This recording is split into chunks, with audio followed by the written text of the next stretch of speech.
Bonjour tout le monde, bienvenue dans cette vidéo où nous allons parler du prénom Christelle. Christelle écrit C-H-R-I-S-T-E-L.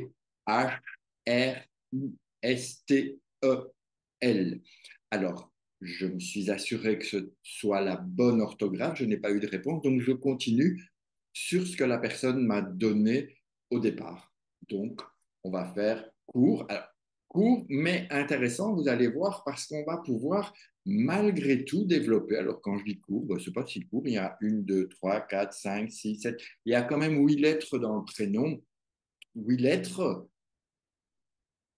qu'est-ce que ça va nous apporter? Eh bien, quand je fais le total de Christelle, puisque je pense que vous me connaissez maintenant un petit peu, et pour ceux qui ne me connaissent pas, je vais voir le prénom Christelle par rapport aux lettres et la correspondance des chiffres et des lettres, comme dirait Armand Jameau, pour ceux qui connaissent. Et donc, de par cette aide de la numérologie, on va pouvoir comme ça retrouver les arcanes majeurs qui viennent composer le prénom et lui apporter des énergies, des vibrations, des sensibilités, des subtilités. On va voir un petit peu qu'est-ce qui vient chez notre amie Christelle. Alors, l'addition de tout fait que Christelle, alors, je commence bien, j'ai oublié de préparer la bonne arcane. Le bon arcane, où est-il? Le voici. Donc, Christelle, pardonnez-moi, mais vous avez un prénom qui vous emmène vers un empereur. Donc, c'est un prénom, quelque part, qui vous demande de la stabilité, de l'organisation, d'arriver à vous imposer, d'arriver à dire les choses.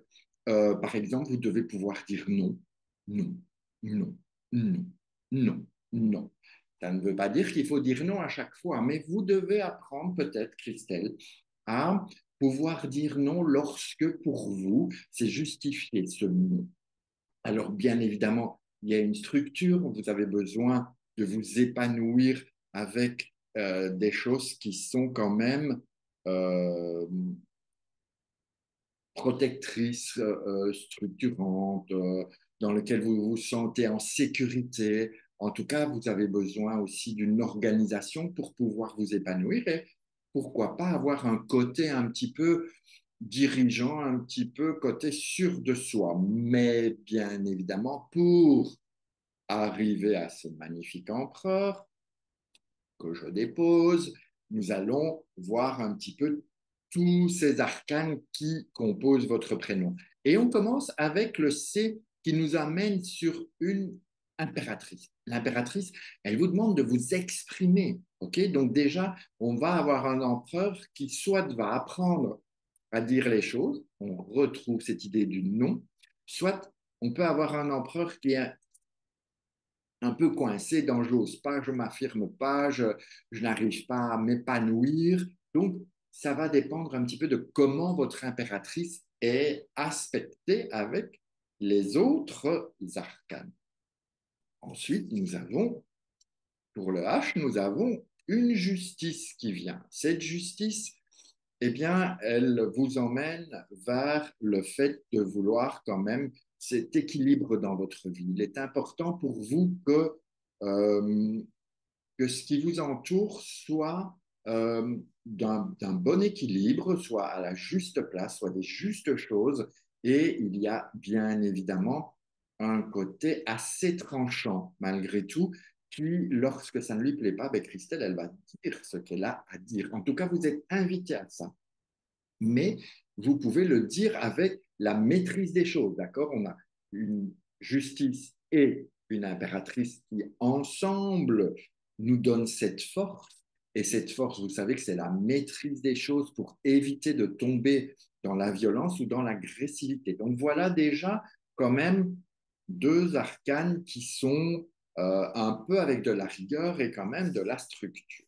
Ensuite, nous avons, pour ce H, nous avons un ermite qui vient un petit peu comme ça faire de son nez et dire, Christelle, il va falloir aller un peu plus loin, aller un peu plus en profondeur. Va chercher en toi qu'est-ce que tu pourrais trouver comme solution, qu'est-ce que tu peux trouver comme information, qu'est-ce que tu peux aller au mieux pour amener cette justice et cette impératrice à s'exprimer et à parler.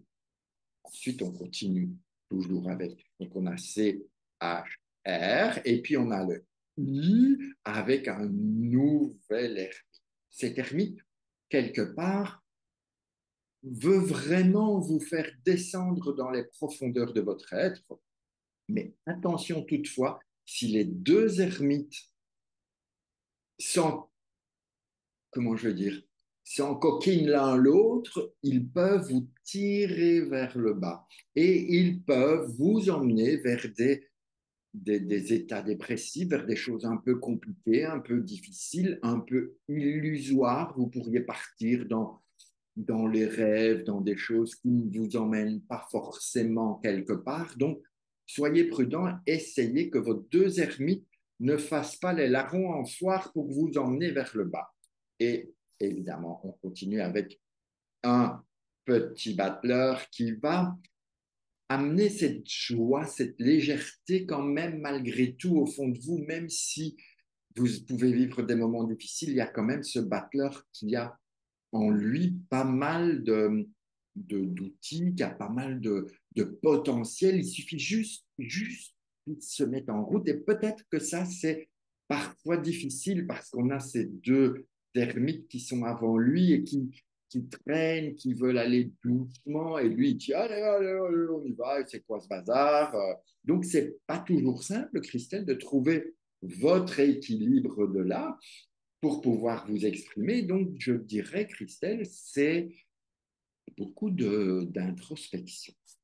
Avec ensuite, on a une papesse qui vient un petit peu vous inviter à aller chercher, vous apporte une espèce de un savoir malgré tout. Il y a aussi, vous allez être amené peut-être à protéger des choses, à protéger des secrets de famille ou à être amené à en découvrir. En tout cas, il y a ce lien de la maternité qui est là, ce lien de la naissance ou la renaissance. En tout cas, Christelle, on vous demande quand même de chercher l'épanouissement par vous-même. Et pour cela, on a un pape qui vient, ça commence à devenir un peu difficile pour mes petites mimines, mais je fais du mieux que je peux, n'est-ce pas, Christelle? Avec ce pape. Alors, mon côté dyslexique me perd un petit peu. Voilà. Avec ce pape qui vient accompagner cette papesse. Et donc, nous avons quand même les deux, ces deux détendeurs, déteneurs. Oh, je ne sais plus, les deux ensemble, ils détiennent cette sagesse, cette connaissance et vont vous permettre d'avancer malgré tout lorsque vous allez vraiment chercher les choses là où elles se trouvent. Et ensuite, ben, on clôture avec à nouveau une impératrice. Donc c'est intéressant parce que on commence avec une impératrice, on termine avec une impératrice. Et entre deux, il y a tout un cheminement qui est possible de recherche, de découverte.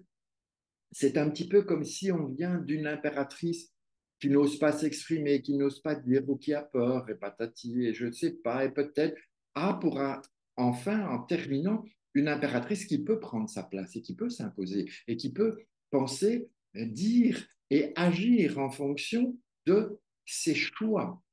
Pour arriver, tout ça nous emmène quand même à un empereur. Donc, si vous voulez, on part d'une impératrice en position difficile pour arriver à une impératrice qui se positionne bien et qui, grâce à tout ça, emmène à un empereur. Donc, c'est intéressant.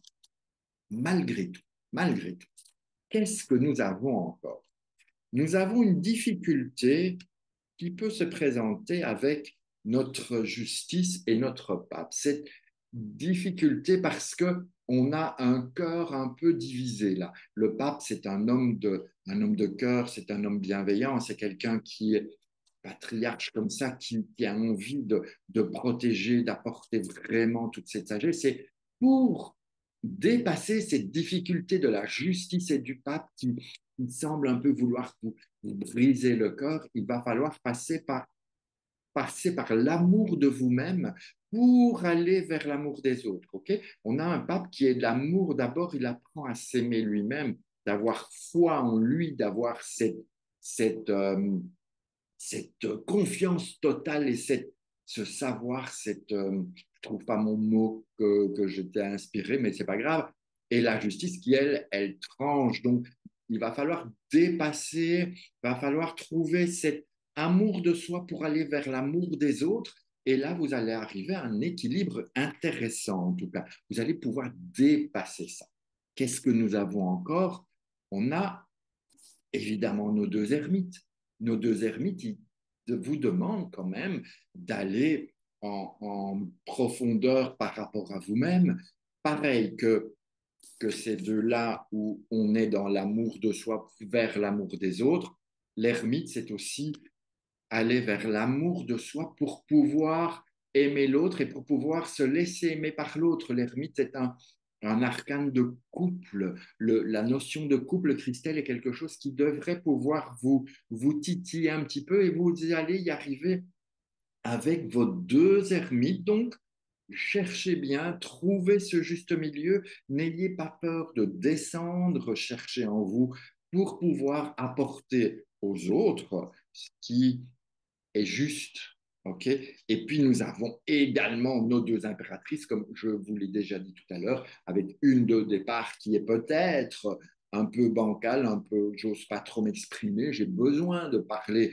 Donc, pour éviter d'avoir des angines et d'éviter d'avoir des problématiques de cou et ce genre de choses, épanouissez-vous, trouvez cette parole juste à je réfléchis, je dis, j'agis. OK? Il faut que, pour que votre impératrice soit bien alignée, ce que vous pensez, vous l'exprimez et ce que vous exprimez, vous le passez dans l'action. Une fois que ça c'est fait, vous aurez votre impératrice qui se retrouve bien droite, bien campée et votre équilibre. Voilà, Christelle, ce que j'avais envie de vous proposer. Maintenant, à vous de réfléchir, à vous de me dire, me laisser un petit commentaire si ça vous a parlé ou pas, si vous vous retrouvez là-dedans ou pas. Voilà. En tout cas, je vous invite à partager cette vidéo à tous ceux qui ne vous connaissent pas bien, à tous ceux qui vous connaissent, qui vous pourront vous dire, ah ben oui, ça, tu ne veux pas reconnaître. Toi. Bref, vous likez, vous commentez, vous vous abonnez et je vous remercie. Sur ce, je vous embrasse et puis je vous dis à bientôt. Ciao.